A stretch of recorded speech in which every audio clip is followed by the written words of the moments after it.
سانگڑ سے update share کریں گے، جہاں پہ ٹنڈوادم میں عرصہ دوران سے ٹھیلا لگاؤ مال کماؤ اسکیم کے نام پر عوام سے کروڑوں روپے کا فراڈ کرنے والے 3 بھائی جہانزیب یوسف زئی، عبداللہ یوسف زئی اور جہانگیر یوسف زئی لوگوں کو رقم واپس کرنے کا وعدہ کر کے لاپتہ ہو گئے۔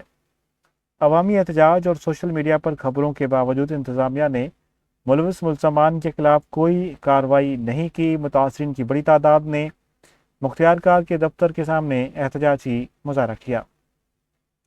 اس موقع پر محمد اسلام، ناصر خان، قاسم درانی، مجاہد خاسقلی اور دیگر نے افسوس کا اظہار کرتے ہوئے کہا کہ تینوں بھائیوں جہانزیب یوسف زئی، جہانگیر یوسف زئی اور عبداللہ یوسف زئی نے مل کر رقم بٹورنے کی سازش کی، شہریوں کو کروڑوں روپے کی سرمایہ کاری کا لالچ دیا اور اب ان غریب خاندانوں کی رقم ہڑپ کرنے کے بعد غائب ہو گئے ہیں۔